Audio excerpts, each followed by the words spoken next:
ഹരിയാനയിലെ യൂത്ത് കോൺഗ്രസ് നേതാവ് ഹിമാനി നർവാളിന്റെ മൃതദേഹം അടങ്ങിയ സ്യൂട്ട് കേസുമായി പ്രതി പോകുന്ന ദൃശ്യങ്ങൾ 24 ലഭിച്ചു.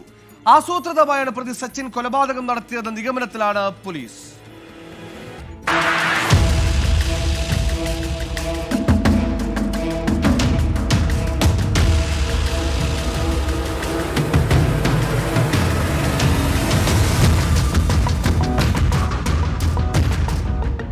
ഹിമാനി നർവാളിന്റെ കൊലപാതകത്തിൽ റോത്തക്കിൽ മൊബൈൽ റിപ്പയറിംഗ് കട നടത്തുന്ന 32-കാരനായ സച്ചിനാണ് അറസ്റ്റിലായത്.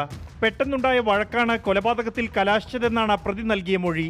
എന്നാൽ കൊലപാതകം ആസൂത്രിതമാണെന്നതിന്റെ കൂടുതൽ തെളിവുകൾ പോലീസിന് ലഭിച്ചു. ഫെബ്രുവരി 27-ന് വിജയ് നഗറിലെ ഹിമാനിയുടെ താമസ സ്ഥലത്തെത്തിയ സച്ചിൻ അന്ന് അവിടെ തങ്ങി.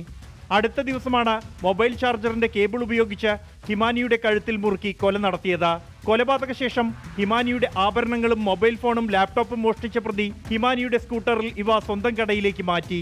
പിന്നീട് തിരിച്ചെത്തിയാണ് മൃതദേഹം സൂട്ട്കേസിലാക്കി ഉപേക്ഷിക്കാനായി കൊണ്ടുപോയത്. ഹിമാനിയുടെ മൃതദേഹമടങ്ങുന്ന സൂട്ട്കേസുമായി പ്രതി പോകുന്ന CCTV ദൃശ്യങ്ങളാണ് പോലീസിന് ലഭിച്ചത്. ഓട്ടോയിൽ സാംബ്ല ബസ് സ്റ്റാൻഡിന് സമീപം എത്തിയ പ്രതി ആളൊഴിഞ്ഞയിടത്ത് സൂട്ട്കേസ് ഉപേക്ഷിച്ച് കടന്നുകളയുകയായിരുന്നു എന്നാണ് പോലീസിന് നൽകിയ മൊഴി. ഹിമാനി ഭീഷണിപ്പെടുത്തി തന്നിൽ നിന്നും പണം തട്ടിയതിന്റെ വൈരാഗ്യത്തിലാണ് കൊല നടത്തിയതെന്ന് പ്രതി മൊഴി നൽകിയെങ്കിലും ഇക്കാര്യങ്ങൾ പരിശോധിച്ചു വരികയാണെന്ന് പോലീസ് അറിയിച്ചു. 24 ഡൽഹി.